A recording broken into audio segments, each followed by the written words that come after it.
ராஜகுருவாக இருப்பவரை mister Ratan Pandit என்பவரை அரசியல் சிறப்பு அதிகாரியாக அரசு வேலையில் அமர்த்தியதை ஒட்டுமொத்த தமிழக மக்கள் சார்பாக வன்மையாக இந்த வரலாற்று சிறப்பு மிக்க அவையில் நான் அதை குறிப்பிட கடமைப்பட்டிருக்கிறேன். அப்படி உங்களுக்கு ராஜகுருவா இருந்தா உங்க பர்சனலா அவரை வச்சுக்கணும். அண்ணன் ஸ்டாலின் அவர்களுக்கும் தேசிய முற்போக்கு திராவிட கழகத்தின் நிறுவன தலைவர் புரட்சி கலைஞர் கேப்டன் அவர்களை வணங்கி இந்த வரலாற்று சிறப்பு மிக்க இந்த அவையிலே இன்றைக்கு மிக முக்கியமான நாளான இந்த நாளில் என்னுடைய உரையிலே நேற்றே முதலமைச்சர் அவர்களுக்கு இன்றைக்கு பெரும்பான்மையை நீங்கள் நிரூபிக்க வேண்டும் என்று என்னுடைய வாழ்த்துக்களை நேற்றே நான் பதிய வைத்திருக்கிறேன். அதே போல முதலமைச்சர் அவர்கள் செய்த நல்ல விஷயங்களையும் நாம் பாராட்டி இருக்கிறோம். எதிர்கட்சிகளை எதிரி கட்சியாக நினைக்காமல் அனைவரையும் சந்தித்து அரசியலில் ஒரு மாண்பையும் மரபையும் நீங்க ஏற்படுத்தியிருக்கீங்க, வரவேற்கத்தக்கது. அதுபோல உங்களுடைய முதல் அறிவிப்பிலேயே சிங்கப்படை பெண்களை பாதுகாக்கவும் அதே போல மதுக்கடைகளை மூடுவோம் என்று சொன்னதும் மக்களால் வரவேற்கப்பட்டது. அந்த வகையில் முதலில் 717 மதுக்கடைகளை மூடியது ஒட்டுமொத்த தமிழக மக்களால் வரவேற்கப்பட்டது. கோவில்கள் மற்றும் பள்ளி வளாகங்கள் அருகில் இருந்த மதுக்கடைகளை முதல் முறையாக நம்ம ஃபர்ஸ்ட் ஸ்டெப்ல இன்னைக்கு மூடியிருக்கோம். அடுத்தது இன்றைக்கு மீனவர்களை பாதுகாக்க ஒரு அறிவிப்பு அரசாங்கத்தின் மூலம் வந்திருக்கிறது. அதையும் தேமுதிக வரவேற்கிறது. இதையெல்லாம் இருப்பினும் முதல்வர் அவர்களே, நீங்கள் அன்றைக்கு பதவியேற்ற அன்றைக்கு சொன்னது உங்களுடைய ஆட்சி வெளிப்படையான ஆட்சியாக இருக்கும், மக்களுக்கும் தமிழ்நாட்டுக்கும் ஒரு முன்னுதாரணமான ஆட்சியாக இருக்கும் அப்படின்னு தான் நீங்க அன்னைக்கு சொன்னீங்க. அதுபோல அரசு குடும்பத்தில் இருந்து வந்தவன் அல்ல, ஒரு எளிமையான குடும்பத்தில் இருந்து வந்தவன் தான் என்பதை முதலமைச்சராக நீங்க பதவியேற்றதை அனைவருமே வரவேற்றோம், மக்களும் வரவேற்றனர். நாம் சொல்லும் செயலும் ஒன்றாக இருக்க வேண்டும் என்பதில் யாருக்கும் மாற்று கருத்து கிடையாது.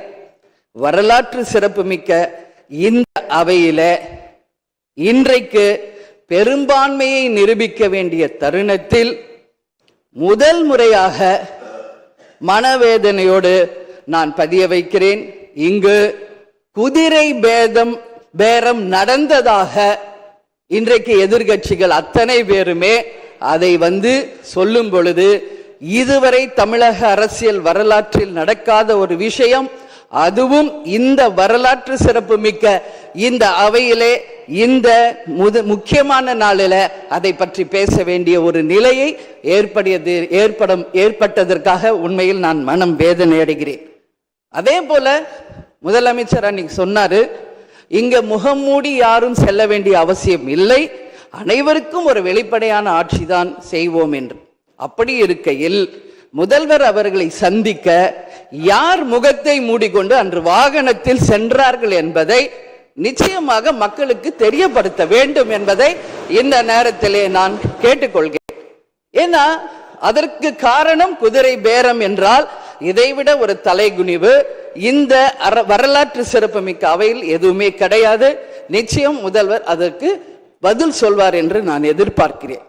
அதே போல அரசு குடும்பத்தில் இருந்து நான் வந்தவன் இல்லை என்று முதல்வர் சொல்லும் பொழுது வரவேற்றார்கள் அனைவரும். ஆனால் இன்றைக்கு அவருடைய ராஜகுருவாக இருப்பவரை மிஸ்டர் ரத்தன் பண்டிட் என்பவரை அரசியல் சிறப்பு அதிகாரியாக அரசு வேலையில் அமர்த்தியதை ஒட்டுமொத்த தமிழக மக்கள் சார்பாக வன்மையாக இந்த வரலாற்று சிறப்பு மிக்க அவையில் நான் அதை குறிப்பிட கடமைப்பட்டிருக்கிறேன். அப்படி உங்களுக்கு ராஜகுருவா இருந்தா உங்க பர்சனலா அவரை வச்சுக்கணும். பட் அவரை அரசு உயர் பதவியிலே கொண்டு இளைஞர்களை நம்பி மக்கள் வாக்களிச்சிருக்காங்க. இந்த இளைஞர்களுக்கு நீங்கள் என்ன உதாரணத்தை சொல்கிறீர்கள், என்ன வரலாற்றை நீங்கள் சொல்ல விரும்புகிறீர்கள், வருங்கால இளைஞர்களுக்கும் எதிர்காலத்திற்கும் இதன் மூலம் என்ன மெசேஜ் நீங்க சொல்றீங்க அப்படிங்கறத நிச்சயம் தெளிவுபடுத்தணும். ஏன்னா இன்னைக்கு மக்கள் ஜனநாயகத்தை நம்பி இளைஞர்கள் கையில ஆட்சியை கொடுத்திருக்கிறார்கள். அப்போ வருங்காலம் இளைஞர்களும் வருங்காலத்திற்கும் இந்த அரசு ஒரு முன் உதாரணமா இருக்க வேண்டும் என்பதுதான் என்னுடைய ஒரு கோரிக்கை என்பதை இந்த நேரத்தில் நான் ஆணித்தரமாக பதிய வைக்கிறேன்.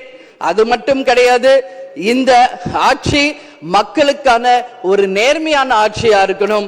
ஜனநாயகத்தின் மீதும் மக்கள் மீதும் நம்பிக்கை கொண்டு மக்கள் தீர்ப்பே மகேசன் தீர்ப்பு என்று சொல்லக்கூடிய அளவு எதிர்காலத்தில் இந்த ஆட்சி நிச்சயமாக இளைஞர்களுக்கும் எதிர்காலத்திற்கும் நல்ல வகையில எடுத்துக்காட்டாக இருக்க வேண்டும் என்று கேட்டுக்கொண்டு, நான் சார்ந்த இயக்கமான தேசிய முற்போக்கு திராவிட கழகத்தின் சார்பாகவும் எங்கள் நிறுவன தலைவர் அன்பு தலைவர் கேப்டன் அவர்களை வணங்கி விடைபெறுகிறேன். நன்றி, வணக்கம். மாண்புமிகு உறுப்பினர் அண்ணன் ஸ்டாலின் அவர்களுக்கும் தேசிய முற்போக்கு திராவிட கழகத்தின் நிறுவன தலைவர் புரட்சி கலைஞர் கேப்டன் அவர்களை வணங்கி இந்த வரலாற்று சிறப்பு மிக்க இந்த அவையிலே இன்றைக்கு மிக முக்கியமான நாளான இந்த நாளில் என்னுடைய உரையிலே நேற்றே முதலமைச்சர் அவர்களுக்கு இன்றைக்கு பெரும்பான்மையை நீங்கள் நிரூபிக்க வேண்டும் என்று என்னுடைய வாழ்த்துக்களை நேற்றே நான் பதிய வைத்திருக்கிறேன். அதே போல முதலமைச்சர் அவர்கள் செய்த நல்ல விஷயங்களையும் நாம் பாராட்டி இருக்கிறோம். எதிர்கட்சிகளை எதிரி கட்சியாக நினைக்காமல் அனைவரையும் சந்தித்து அரசியலில் ஒரு மாண்பையும் மரபையும் நீங்க ஏற்படுத்தியிருக்கீங்க, வரவேற்கத்தக்கது. அதுபோல உங்களுடைய முதல் அறிவிப்பிலேயே சிங்கப்படை பெண்களை பாதுகாக்கவும் அதே போல மதுக்கடைகளை மூடுவோம் என்று சொன்னதும் மக்களால் வரவேற்கப்பட்டது. அந்த வகையில் முதலில் 717 மதுக்கடைகளை மூடியது ஒட்டுமொத்த தமிழக மக்களால் வரவேற்கப்பட்டது. கோவில்கள் மற்றும் பள்ளி வளாகங்கள் அருகில் இருந்த மதுக்கடைகளை முதல் முறையாக நம்ம ஃபர்ஸ்ட் ஸ்டெப்ல இன்னைக்கு மூடியிருக்கோம். அடுத்தது இன்றைக்கு மீனவர்களை பாதுகாக்க ஒரு அறிவிப்பு அரசாங்கத்தின் மூலம் வந்திருக்கிறது. அதையும் தேமுதிக வரவேற்கிறது. இது எல்லாம் இருப்பினும் முதல்வர் அவர்களே, நீங்கள் அன்றைக்கு பதவியேற்ற அன்றைக்கு சொன்னது உங்களுடைய ஆட்சி வெளிப்படையான ஆட்சியாக இருக்கும், மக்களுக்கும் தமிழ்நாட்டுக்கும் ஒரு முன்னுதாரணமான ஆட்சியாக இருக்கும் அப்படின்னு தான் நீங்க அன்னைக்கு சொன்னீங்க. அதுபோல அரசு குடும்பத்தில் இருந்து வந்தவன் அல்ல, ஒரு எளிமையான குடும்பத்தில் இருந்து வந்தவன் தான் என்பதை முதலமைச்சராக நீங்க பதவியேற்றதை அனைவருமே வரவேற்றோம், மக்களும் வரவேற்றனர். நாம் சொல்லும் செயலும் ஒன்றாக இருக்க வேண்டும் என்பதில் யாருக்கும் மாற்று கருத்து கிடையாது. வரலாற்று சிறப்புமிக்க இந்த அவையில இன்றைக்கு பெரும்பான்மையை நிரூபிக்க வேண்டிய தருணத்தில் முதல் முறையாக மனவேதனையோடு நான் பதிய வைக்கிறேன், இங்கு குதிரை பேரம் நடந்ததாக இன்றைக்கு எதிர்கட்சிகள் அத்தனை பேருமே அதை சொல்லும் பொழுது, இதுவரை தமிழக அரசியல் வரலாற்றில் நடக்காத ஒரு விஷயம், அதுவும் இந்த வரலாற்று சிறப்பு மிக்க இந்த அவையிலே இந்த முக்கியமான நாளில் அதை பற்றி பேச வேண்டிய ஒரு நிலையை ஏற்பட்டதற்காக உண்மையில் நான் மனம் வேதனை அடைகிறேன். அதே போல முதலமைச்சர் அன்னைக்கு சொன்னாரு, இங்க முகம் மூடி யாரும் செல்ல வேண்டிய அவசியம் இல்லை, அனைவருக்கும் ஒரு வெளிப்படையான ஆட்சி தான் செய்வோம் என்று. அப்படி இருக்கையில் முதல்வர் அவர்களை சந்திக்க யார் முகத்தை மூடிக்கொண்டு அன்று வாகனத்தில் சென்றார்கள் என்பதை நிச்சயமாக மக்களுக்கு தெரியப்படுத்த வேண்டும் என்பதை இந்த நேரத்திலே நான் கேட்டுக்கொள்கிறேன்.